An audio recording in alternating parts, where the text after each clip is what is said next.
Hello. Kipamin va choi la ngai ta hin sa piu evangelist Henry le loi ho chunga kipa thu sevin iki khob zong hong nom che jing na ila sa ho zong nom che tu za na ki chai le ni khat se ni we tai jinga hi la ki chai ki hian di we ta a hong no ma I hong ki ngai do la ki hian no ki to che ding da na hi na hi je chun tu den ha zong lung thim kot ki hong pomin pathian thu anangai ki ding in song ikiti mo vena he le tu den ha hi ka thu sei ding hi ipi ka sei de ti hai ka ki ngai to cho ala khang do tu khang do ho khang lai kem a hi to ki thana na epam ka de sa ka sei dinga ka de sa tu nia hilaya nang ho se ding hi lo na I tu say ho hi YouTube ma ki tha do se he se acho anangai ho so sin jong a phat chung pi ding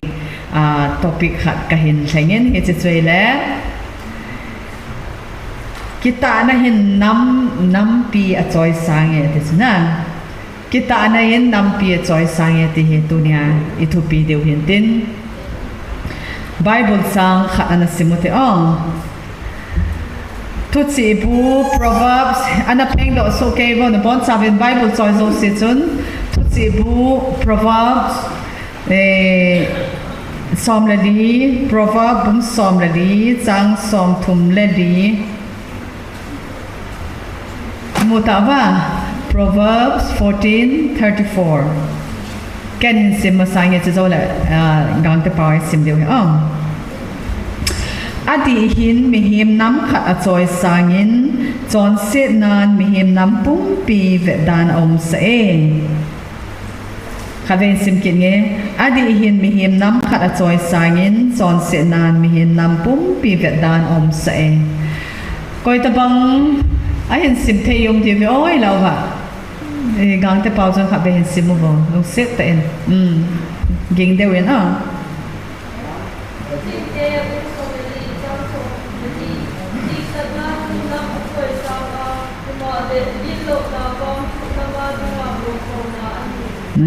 Amen ki pau me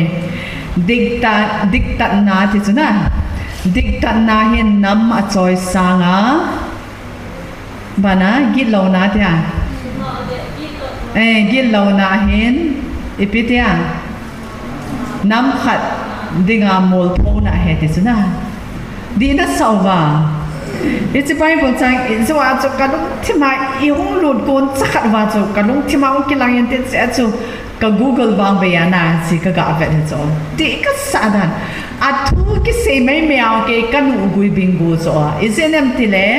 kita anahin ati hin nam pi a choi sang ye ti so gil chon sit nan gil lo na ba hin nam pum pi vet dan om se ti so nam pum pi a small poet ti so tu nia nau te hoi kita ta hin ko na mana hi le na ke lai tui khu se lo nam pum pi choi sang na hi ti so na kita alawa na chon se na du ta lo ta hin ko na mana hi le na nu na pa se lo nam pum pi chu bol phawa na se ma hi ti pa he tu nia igel do de ven de me e pi yong le tu pi ki pat ma sayen taw na chok cha na ma te lung thima na ngon jong taw na nin man pi na bon sa ben se mo te Hello people, hallelujah heba na lo se na salin tu san phat ta en song ke ma zong na hin na thu se ding lai mo na ka ding do ki tai pa kai lo se ta en na cha chon se he song le nang in nei tin pin lang na tha gau thing thil bol the na nei li ho nang tu sa na thu ka se do ding ho so siang pa kai angai la zo se ding a phat sum na hi hi ti a chu pa kai ki ta na hin ko ka hin man wa nam choi sang tu hi thei ding le pa kai nam small pho tu hilo ding lung se ten tu zana ka thu se ding hi nangen thathin bu a ngai na zo silung kon hin hon pia ka bon chawan la gau thinga na hin tonga ka bon chawa la gau pol an e chan divin hi sa na chu thang ba ta thon ha chung nung pakai jesu min ka taw ni amen ale isema bangwen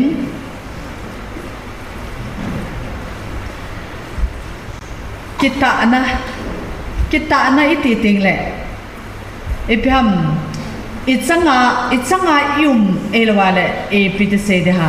mi pila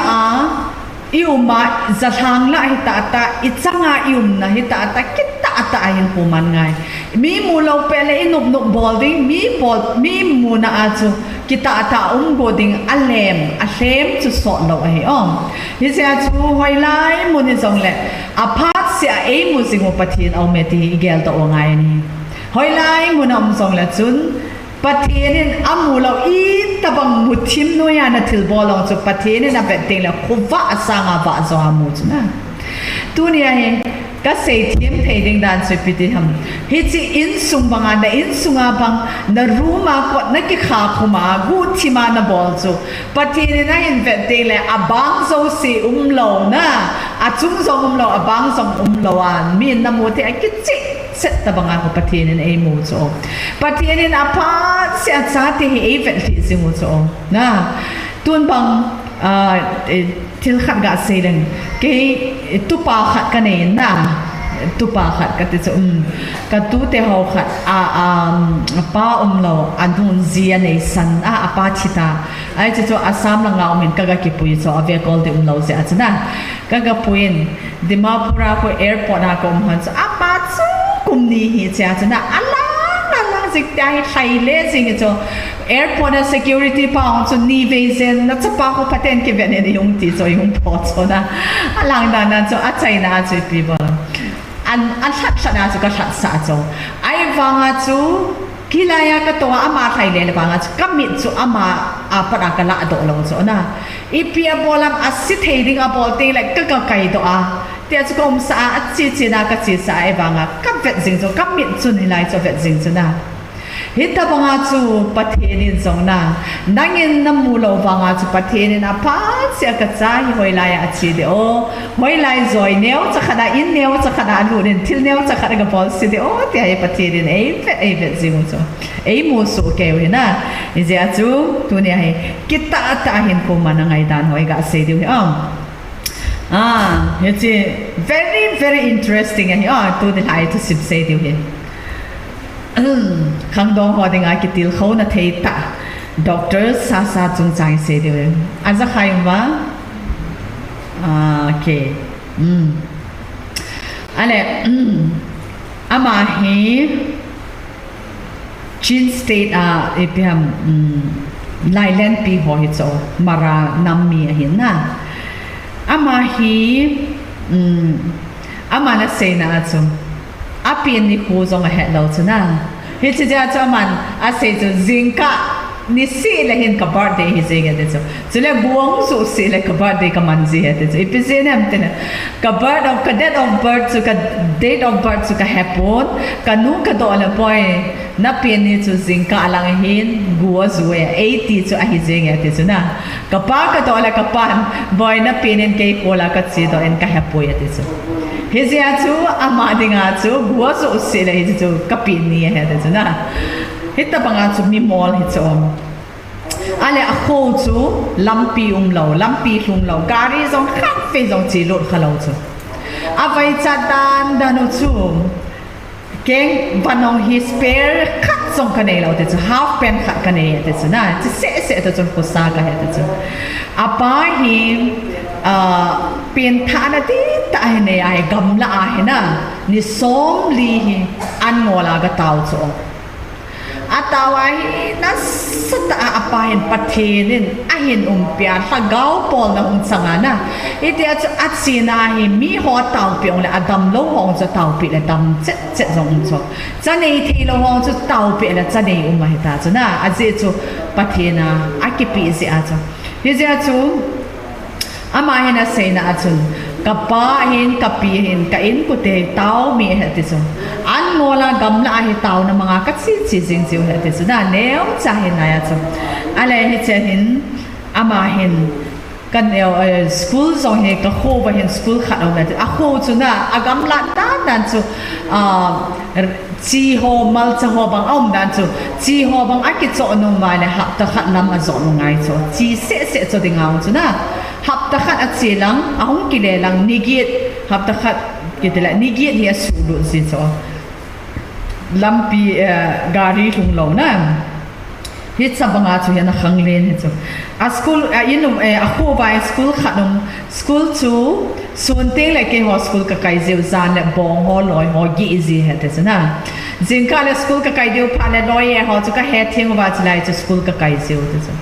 ale ka pi to hen ka gi easy te zan le phal pilai chu ata ka khu chu da ma da ma te chu ikisil ding on le patung lang pe aga chi su ngai vadunga chu tui ki thal ding tui chu kis disa a ki phoding chi zo ting like kisil ata ta ma te chu kisil on ka kisil khapu ji po ye te chu na ale hi chi a hi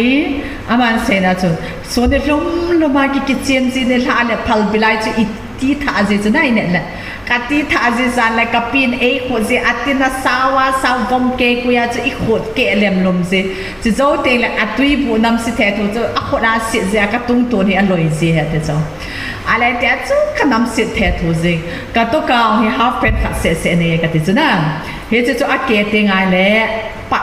za na khui je te chu abang le abe ji ka song kho ka to ka chu pon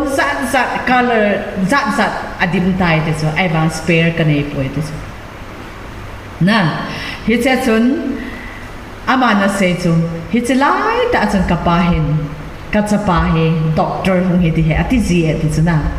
ale ke chu ka za cha ka nu to hen se ta hin za cha do me e ho gari pon ki mu khalo khopi sunga pon ki chi the lo iti doctor ka hi ding ham ka tin se ta hin ka ti ji e ti chu na pa ko ma hen ga ngai to taw tu nia i tin mu no hi chi lom chui lo chu na van spare is an nei bam tam pi ta ine wi lo na ama wang chun half pen khat se phal bilai zong school kai na zong aman zan le abang le zun ka che je te chu zun ka che je chu ki sob leng la spare ka nei lo je a chu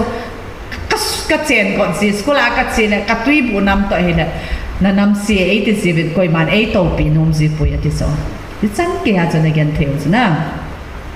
ai wanga ipya ka se chu taw na mang mi hi ve api zong a hia apa zong an ngola apoi na om le ai ku ba an ngola pa chi na bot ziu hi ale hi cha hin class 9 a hin sim dinga he rengona na chi tha chu a chi na dinga hi sum zong nei lo a khumi pi tel chun an ke tho pi wa abangin a cha pi ona abangin vatot anei ne chu an pi wa hi cho cho akipu a rengona le khasima chi ta chuna hi cho cho azu a le kha sim ale class 10 an saya hi epititam tele Burma hung boy ta chuna na Burma hung boy phana college kai the hi lo phana a khusungai ki nung le ki ta chu a khulung wa ki de a cha chu a school wa chu oza ga pang ta chu na oza pan lai ta hi ipititam tele khat ve hi a student ho khan hi dam mo hung thi ta chu ang thi phana he ka khulang wa ka ma a khulang wa ka ma kam la ka pu no a inova ka thau chu anu aka chu ka lung thi ma hen ka subil poi te na anun cha khat le ane he te chu ki banga ka kine pia ko hi cha ka cha dang la ka nei ta pon I ka ti ding ham te ken song heno all mo hen tu nia aung tha ho so sin na cha te ka hi vetit ka na hammo ne ati chu na ane hi chi zo wa chun ipiti tam te ale u chani hi a school ma ba ma chu u chani hi e kho na e kho a cholera pia khusi hoi piam aneva zan khat ka hi u chani hi thi ta chu thia chong chu a kho ba ka tha ki nu na mi a khudang ho hen aga tha ba chu pastor ho evangelist ho chun e pathian ni na tip pi ni ho thung ei tai ati ve te chu e vain ke chu ka lung thima ka nom poi te chu na medical facilities low le ai e low le e piam clinic neo sakhat be anom halang doctor khat pe ka khusung wa om le chi u cha te ni chu athi dim ka ta sam poi te chu mo anu le pa te wa thamun na dinga pathian na te pe pharu thungei tai ati wa ho chun ke he ka lung thima hen ka nom poi te chu he che chun doctor ka pa na se doctor hi ding su ka thanom tai te chu na ka lung thima hen ka ung ke gel tai te chu ale hi chi chu wa hen khat ve hin nu me khat nu pi khat anu kanu loi ho ha tin na now an vok anau nei phat hing ta te chu now sun na chun ni li langa tho cho atai na he azan khu fa na atholan gam thang to lang hila chun normal ane thilo phana chu operation abo de anau chu la do le anu jong chu dam di hiana ai wa mo chu gari lampi la hilo hapta zot ding hina nai hi chi phana chu hi chi now veinu pitite ham now sen needing no chu no pi no chu ang ticket tai te chu chi pharen kapona val pen sen kalung tim anatai te chu doctor hi ding chu tuk na ba na chun ka hung ka ki gel hatai to awa ka ho ba he doctor khat be om lawala kam mi te ka thi jing de we tai ka ti te chuna siparin ko sung mi te chu ka ko phom kin na he boy ke hi le kha ka sima doctor ka sim do te angai ka ti nei le ama hong chun abong ho awi cha kel cha ho na agan cha ho chu ain ihin piket ta ba te chu he cho chu kan puki den shin a cha hi na ama na se na chu tu masang laya epiti se dia tu masang se bucket hilanga ki khaya again na hitio ta bang kon alang hen a cha nga som ta bang he kan ki po tai de sum nei lo na mi hon a cha ho in pi ho chu ka hin ki po in Mizoram kan zon ta he te so na Shillong a chi ko so ale hi tia chu ko hunga le Mizo pau la ke hello pau khat sa la ke hello he chi phat chun border a chun police hoi a ke ho khom ben che chun EPS u jong ka hello e che chun mul khana e pui lo do ben ai le kot e kha ko mo ba le zela e ko yu ka he se we te so na ale che chun ke ho si ben ipiti ham khat chun ana chun in tha do kit ta ve te e bang ka a cha ho bang khat sa ka mu ta poi te chuna he che chun Mizoram chu aizol chu ka hin zon tai te chu ka hin so na hin mi ho hin e tong ven pau ka hello se chun ka so mi khat ni pau he khat ni na au men ka kamera chan pi ka nam chan khom pi ho khat ahong ne ate chu ama chon hoi hana thun ding ham tele ka hapoi ke hoi laina zo ding ham de Shillong de gari counter ne het nam de ka hapoi ate ke ta sana he chi phana zana hi aman mun khana gi pi a zinga he na ne tha la nga he e zinga he e pete se dia ne tha la nga he a counter a cho aga tha he ta cho counter aga tha hi le gari nga zing talo za na ko va nga hung talo azinga hi chi anagi na teo chu a bike go himanga hi chu na a bike go himanga tin mi na ki tol da cha ma hon song mun te na holo cha chu aman gari anga na lang chu hung vet ovale chi pa chun dok sa chu amu ta chu e nang tu chana I bola na chi lo de hilaya gari hung de tin ka nga en koi ma cha hung to poi de chu ale hi chi a chu ipiti am te aloi pa chun counter la aga to a hele counter a pana chu mai nga sabova gari chi ding ai ta hilang ai hum vo ti ala man paw he lo se alai a chu ana to sing ta chu na hi chu phana chu aloi pa hen ticket aka pi a gari chu nga chu he lo na Shillong chi ta chu na hi che chu man se na a chu college na 11 12 ka sim na ding hi college school ka hall ne sa som thum le ni ka hol ate chu college koi ma chan a accept poi ate chu pon sil ni chen pon sil ong ka nei lo kol pon chen ho ko na ni ka ke po te so hi cha chu ka chi ate chu pon chen ka chen na lai koi ma chan admission a penom poi ate chu nang hela chun na give up di chu na ki give up di ta chu ai vanga ma chu kun sing ipisin nem tin ahung kun to na anam mi te chu angai do re chu ka khusungo kaung kun to na ka mi te hi ke doctor ka hi lawala ki chai de ai tai te se a chu pan na ai chu hi cha chu ale achai na college kan in accept tai te chu jinga pana to kanan ki chending kami sakang hiding to ka vom hiding a he te chu ale hi cha chu aman zong to ka khat hi bazara ga ki cho avom ati je achana avom ga ki cho a hi le aman se na chu no me to ka ai na hi te cho na aman hello ale song khalong hi ka ki cho zo lo se jun ka loi wa khat ka kel aga tai chit jeng te cho ale ite chu college na school ka hin so na le ni so se nei no sa no te cho lampi pa ma กูว่าสุฮอนะสันไอ้หนุ่ยสัตว์เวทจ้ะอะไรคอลเลจสุนก็กระโดดอะไรเอ็นเซปีเป็นนุ่มไม่วันอันนี้จุก็เฮตัวแบบสิเวทจ้ะนะอะไรที่จะเห็น principal ป้าเฮอนุหางตายจ้ะนะนังซับเปล่าละจังขัดนั่นเฮปอนนั certificate โซเซละ call เปล่าว่ากิสิเห็นอีพีเฮละก็เฮปอนตุนนี่ฮิจิมาสังเจนะนี่เจนนั่งกิเจนกิดนาลายนตกานันเจนะซับเปล่าเฮนั่นสิละไว้เลยตูกุมสุงาเฮก็นอต่อดีนะเฮอติตายจ้ะนะอามานะเซจูก็สัดสิดานะจ้ะอาตัมตาเฮก็อินาโกก็มิลาอาโกมเราเทียงเนี่ยตัมสอยก็กาซีเฮจ้ะนะไอ้บางปะเทียนก็มากระตาวสิเฮจ้ะอันโมเลนกระตาวสิเฮจ้ะก็ปุยนะเอาพออะไรอันก็โมลากระตาวสิเฮจ้ะนะอะไรที่เจ้าจะพิธีตามหาบอลางกี่บอลนะประเทศน้องเสียนนั่นจะละจะสักเป่าจังขนมเฮลโลป้าจะพิธีตามกลุ่มนี้กิจยา12ฟันสิมาเห็นนะอาทีมเป็นอาคลาสต่อไปของเราจ้ะประเทศทางไปนั่นละนะที่เจ้าจะมิสเตอร์คอนเทสต์มิสคอนเทสต์หอมสิคุณละนะมิสเตอร์คอนเทสต์อันบอลเลย first อันละที่ตาจ้ะ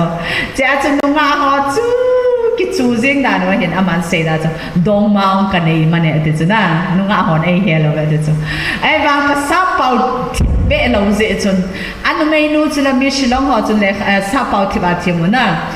อามันซับเป่าน้ำเสร็จในหัวปีเลยแกนตอนบุว่าว่าสิเทเราที่จะ communication gap เอามันก็คิดแค่นั้นเนี่ยจ้ะ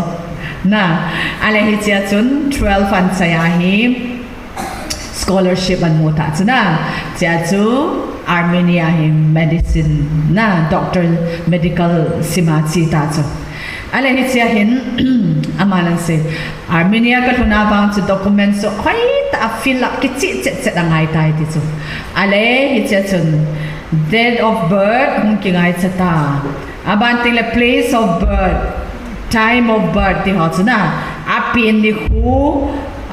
amun hoilai hospital aping ham hoilai mona ping ham iti phana ping ham ti ho chapona fill up ngai tai ti so ale ka ki ngai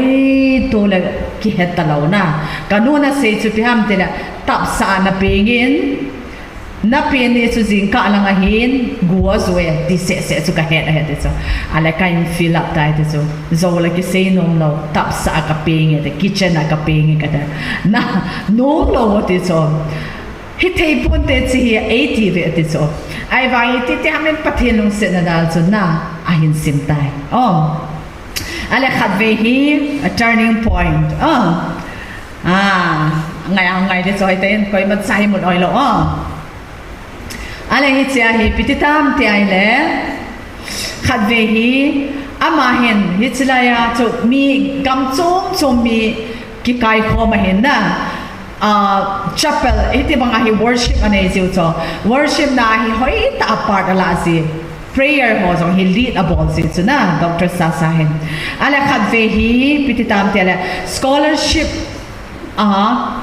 ipiham a president pau ti ha scholarship chung lamkai pau na chu ahung sine ati cho e cha cha ka ki khom wen ki khop zo wen hi chi pa cho akinung le lang hen na akinung le lang ahin airport ahin British Parliament British Parliament deputy speaker no had bam epika sehat watso ipia ka ngam okay it's so ngai tao lena sunga chu scholarship a president pau ta chun British Parliament deputy speaker no chu hung to khom kha khel hone so au to khom hon na ai chu pungal gate sung flight ahead de so aso dan chuna hi chilai sunga ep ki su to ham chi scholarship president pa chun deputy speaker no koma chu Dr. Sa chan chin chu apon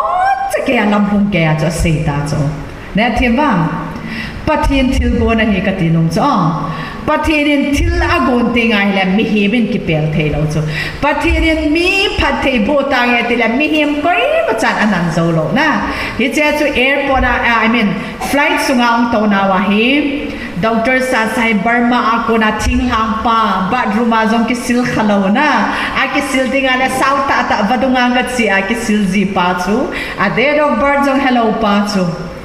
at sansin school akaya atsa an kipua school kaya ahong dan ho chu aseya hile his deputy speaker no chu anulo tan chu sasa chu amuno me ta chu chipana chu hulanga thona chu a parliament wa chu sasa chanchin chu report about kita chu Burma mi na Chin state a Lailen pia Dr. Khatsim Armenia Dr. Sim Khat Armenia omin ama chu hitabang hiti ho chu sewa level British Parliament ho chu lunglut su kem ta chu itia chu hitinu hin Armenia College chu na medical college ha chu British Parliament letter hera chu le khan thona Dr. Sasai ka ki mupi no me ate chu ka hung di hi ate ta chu na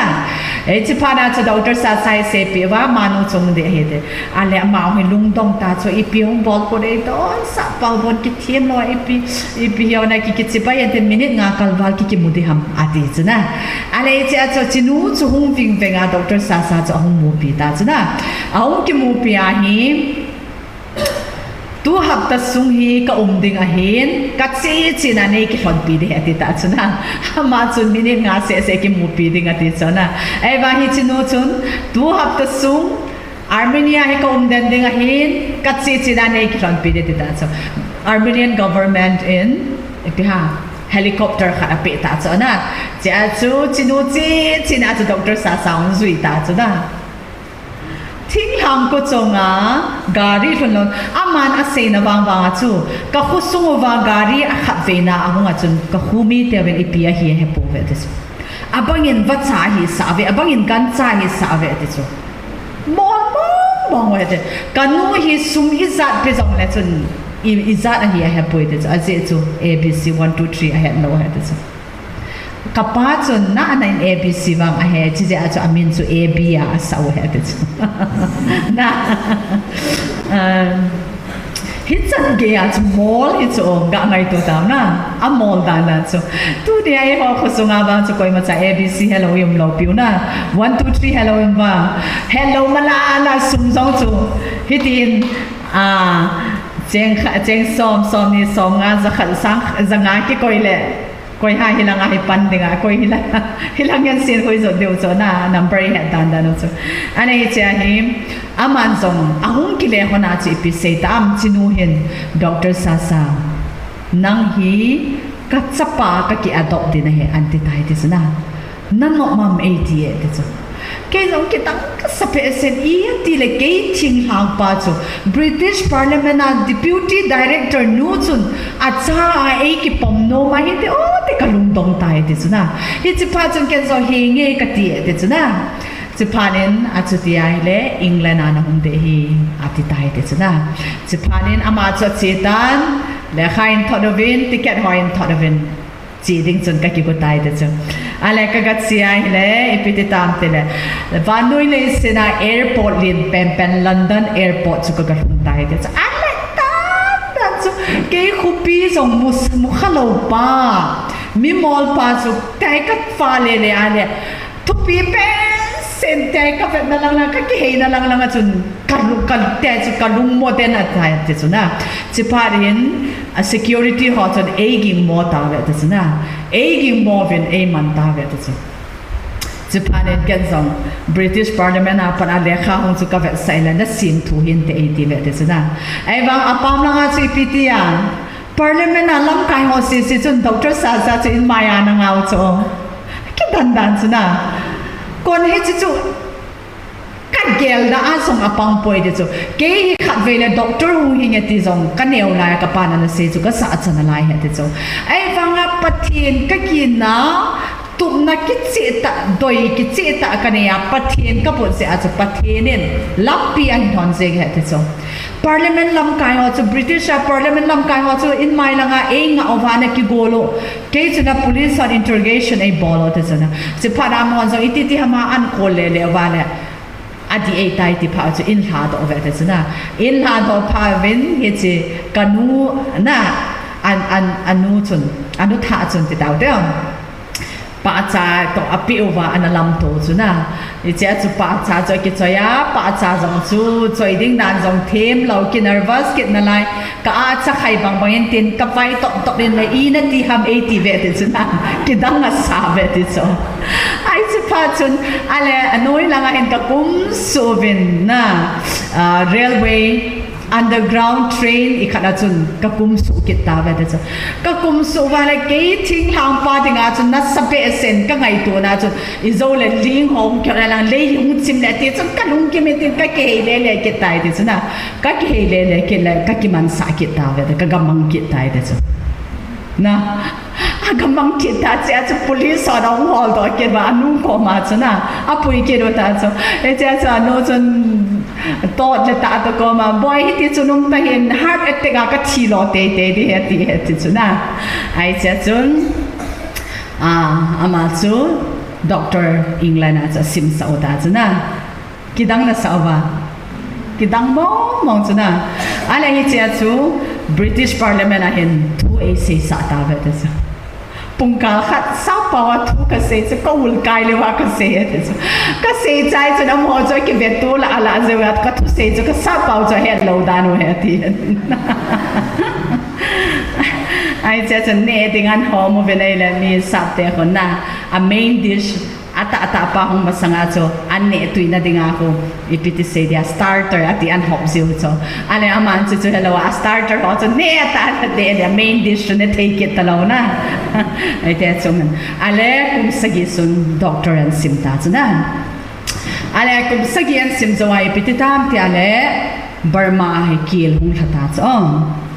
kil na sata hung ta cho mau ga mau pa mau tam iti ziu lo na mau ga si dan so na mau ko ga in su chahon ane ziu le cha chu kan in su chang hat na ne le cha hona lowa buchi chibo ki tu ho zo si cha ne chai je kil ne ding nei ta lo lailen pia ama khwa mi hong chu gen thei ta hi chi phana hi ama hi in nga chi ko ta chuna in langa chi ko na hi athu sim hi Prince Charles ne ha England leng pan hel chuna Prince Charles in akota cha Prince Charles in akowa at si ma sang hapta ki na ko ki mu pi ding le hapta khat sung se chu leng pa chu leng te in sunga chi ding chu protocol ta ma tam so na boarding ball loading chi bai boarding zan chong kun ding dan chong na amon a khudin san ma sanga en ki mo san thei lo hi ti ho zo se chu hapta khat ki zil ma sa chu na hi cha chu chi a Prince Charles England leng pa to ka ki buto ta cha nga ki buto ta chuna hi chi pa na leng pa na to ta cho mi dam tam pita le khasima hunga hi chi ma sanga chun war la ya na ki do pi ni na la ya chu ama ho Chin state a chu Prince Charles uncle ho anom khadan he chuna hi cho chu Chin mi te na sata amo pu ho chu ana ki thu pi dan hu le ki lo me hi chi ja chu Prince Charles angai sa angai na hi chi chan chin ho chu a hi a se ate chu ale chi phanin leng pa hena se ta cho midang England ga mang le koi ma cha ki nung le ti nom lawin nang tenin ka ti le na dai pi na ti ham ki kel phamo mo ngen ati ta chuna ale ma hen se ta cho hi poi leng pa kom no ma se evan ka gammi pi te twa hi ne ding nei lo wa gen thei ta be mau aga in zu cha hat in kel a lai ti ho cho ka se ale ki dang ma sa cho na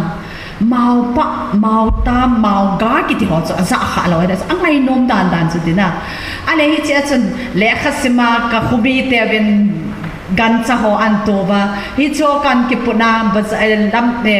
khupi sung kan so na Mizoram kan so na Shillong kan so dan ho chu ka se so ke na leng pa chun na angai nom dan hi chini apa chun e khu to de se de chuna amana se cho hi chi ka thu sim ka se chu leng pan to ka ki gui zo na hung hoi che in te ti ka gel na azong na pang poi de chuna e wang leng pan ka chan chen chu amu pa sa apha da chu kitang sa valen ai in sum mi bang in e gel tai ti cho pathen thang pai nam na nang le ke ama din mun ki le i ha san na i in sum ha san na chu kisel mai the ki za cha pi ni chuna ai vain aman a se ja mi khuto na se achanga hi cho e chu abang kom le e hung kon to na i background chu ki za cha pi ji chuna e nu i pa mi mol pi pe dang chu nang le kha na hu thi pa na chu na nu na pa na za cha pi na in chen dan na za cha ti ong ji cho ai wa ama chu chu ti lo chuna chi pa nen leng pan jong a chu ti ai le chi in atin na lo hi kezi zani val manding kezi zani agi lo hi athot eta cha leng pa hen na kezi za da po the haman 25 na kezi somni la nga po po the de cho Dr. Sasa hen na ai wang leng pa chun kezi zani agi lo wa thot cho chi phara cha airport na an po le police on amat ki do ta chuna nang yin ipola hi sa ni na po ham ativana apalo ta so ai bang aman ai poi leng pan ap ai tia alim ho cho leng pa to lim akila na ho chuna Prince Charles so akila na ho cho ave sa ola cha cho an sol to ta ale cha cho lo ho so se cho an po in la ma hong ta so ako gari lo ka ti suna gari hong lo cho lampi zong lo ai cha cho ahung nga hiran mi anatam lo tama na tam tao chu chi pa na ya man zong na dam lo ho chu ama ho khu se lo a khu kim vel va khu zo sia chu ki ve sa ding a mi hong jeng ta chu lo a pe je khat ve au chu mi zanga ni khanin ka ve te chu mi zanga ni khana ka ve su kana mi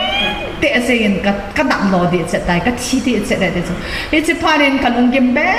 sen an ngolen taw na ka mang tai te chu na pathian ka dong tai pakai a he ti ai la ka zo lo ding hi lung se ten chi na lung tim nei pin I ka lo pa ham na ti chu na ale pathian en het sa na an pe chu pi ha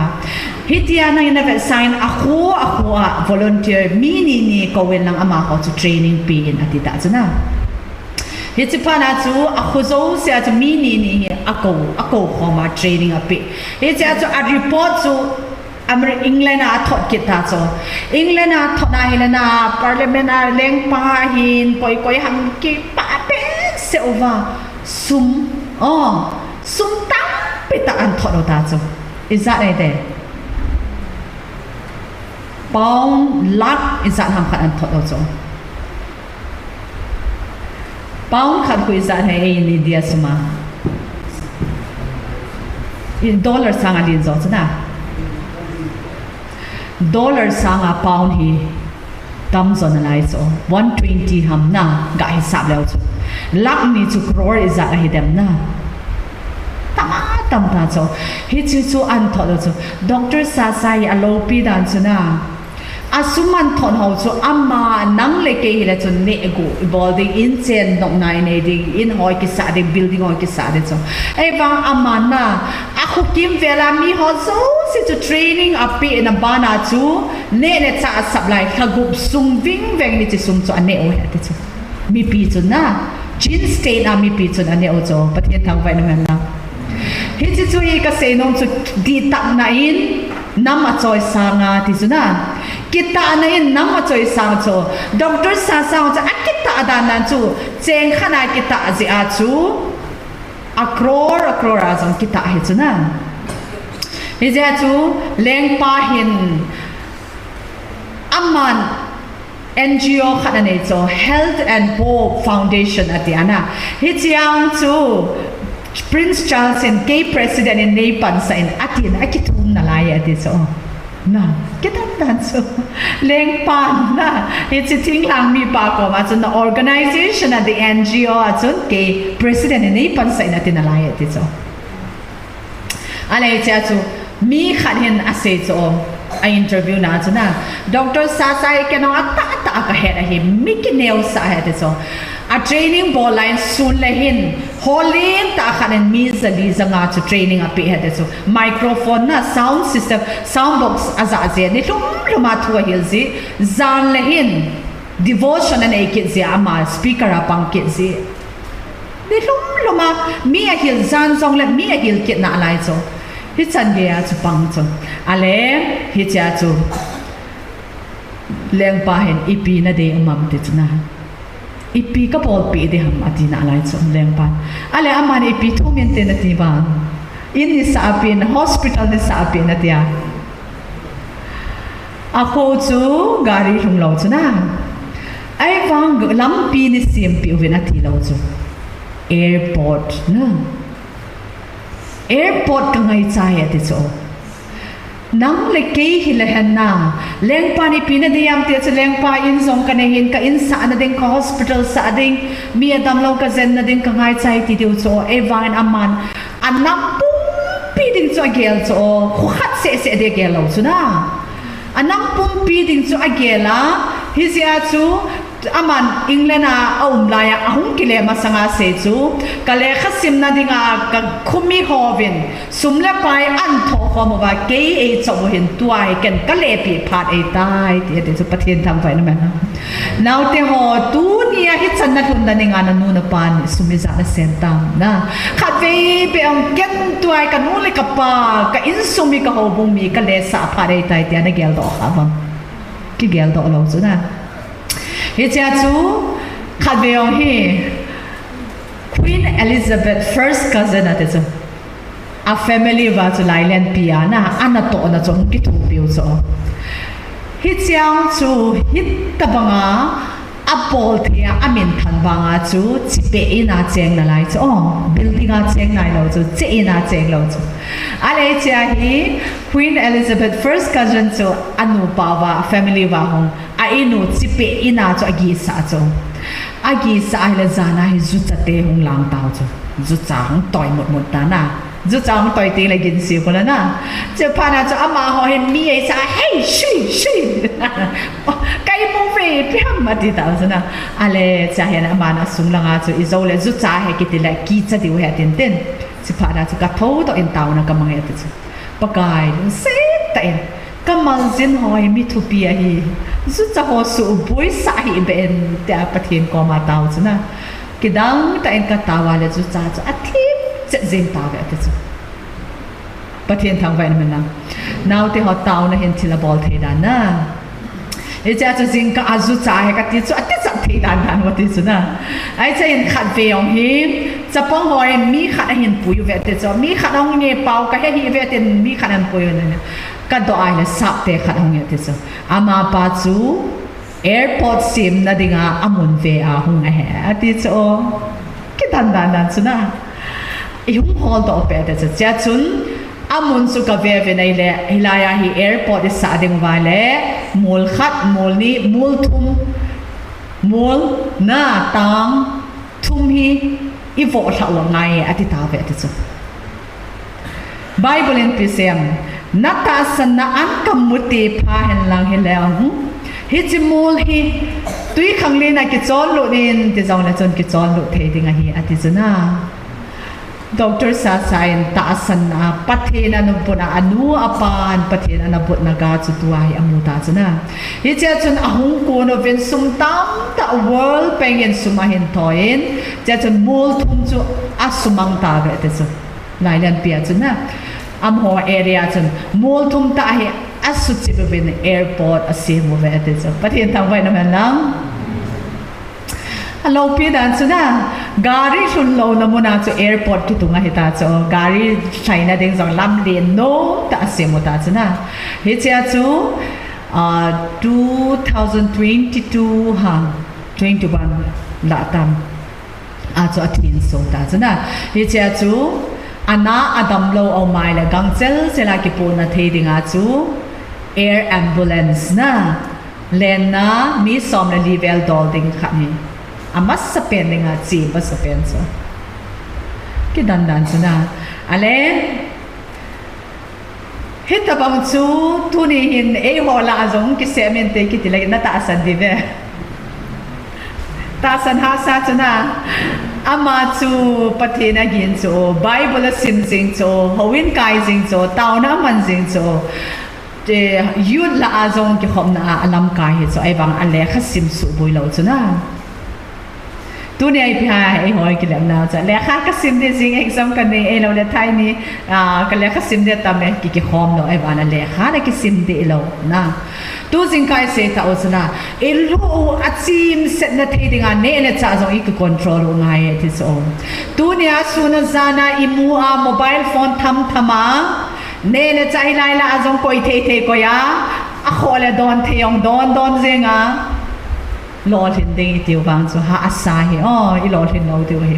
lo thin ta di ti wa le ki ham bol ngai pathin zong hi put ding e ho zong ki su thing ding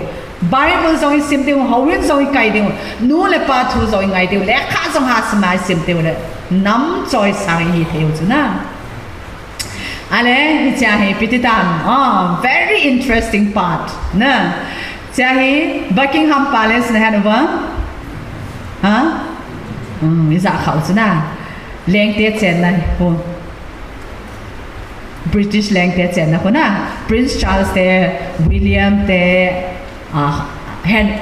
Harry na Prince Harry amo chén na in cô nesi lemmi tourist su a wedding a kitol zemo cho ai vanga asung lu thelo chứ na ai vanga doctor sa chu kacia le kanop ta kanop le ka pot do te so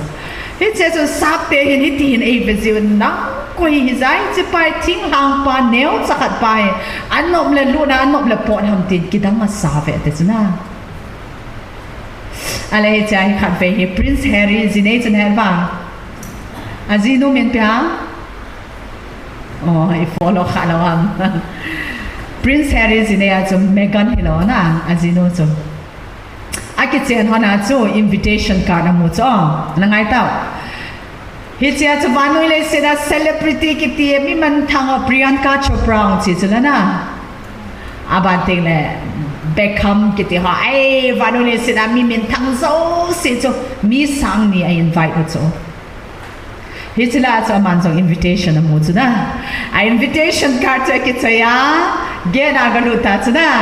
gena galu na gar ho zai ta ya vet sa ta chu ale gar ho chu na vera hey nang pa na hung na di poi ti ta chu na hung na di poi ti iti da na vetang hi chi card ka mo hi me ti na a hi poi hi chila hi mi mai lu na hin nang card hi ipi hati wa not only VIP nang card hi VVIP hi ati vet chu pati tang vai nom han nam tha num cho na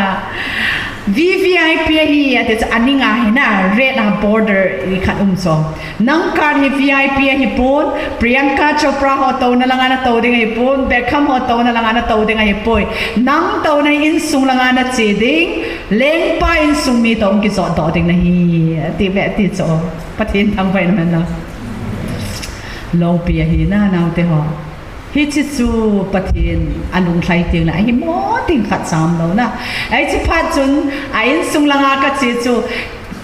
leng pa in sung mi to ki zor khom ding la a chu mi sang ni na mi som ni se ki hleng do hen ke zong ka zau phai te cho thing hang pa ai ti la ya zong ipam ne le cha tu zong ne khalo bathroom ka school kai la bathroom zong ki sil khalo ka het te cho vadung bathroom zong ka nei pu ve te cho na hit to banga bi mol pa chu vanu ne sinami tu pi mi som ni ki hen na la chun leng pa ho to ka ki hon lo tai te cho ye cha chun ka ko ma minister prime minister pa hoi ta ka to cho ki tangai so ka ko ma ding pa chun cameraman chula na sa jing ki nervous jing ate so ka ko ma ding pan sa pathina ko na phathe na chani akitang pe se jing ati ate chuna nang thing hang pa ke hon wang leng pa ka ki mu pi ti zong le appointment so ta ka ki la wa ka ngau chong chu pung kal khat wal ka ki mu pi thelo ai wanga nang appointment um lo leng pa in sunga na nob le na chilu na nob le na po da na nob chan nom the ai ki tang pe se jing ati ve te chu na ale hi cha chu ka chan chin hi min ani hi che tai te chu ka chan chin hi le khabu ji hon a hin he che ta vin che chun mi khat pa hin le ka ji min thak ta khat ha te chu na chan chin hi ji hitin na tu simi ji hitin from village to palace titin na is it ding hi chu chu izu ai le zan khat ka billionaire na kai de he ai ti na billionaire na hi jing de ai ti at che pare ke zong ka ki ngai ton ai billionaire hi lo ding koi num koi da ding ham mi zong sin num hi ta ka ti at na ai che parin ai pi yo le ka advisor ho dong ta ding ka tin ka loi ho ka advisor ho ka phone ai da amon sa na chan sin thu sim bua le khabuanan si ala e chom lo ka nang min thang pai ding hi na mi zo sen na nung an zui ding security tai ta ding na chi nom na chi thelo na mi te dinga na to thelo de ai ti ve te chuna aman a main objective se pi ha akumi te ami pi te anam chan khom pi ho dinga na to chi lo na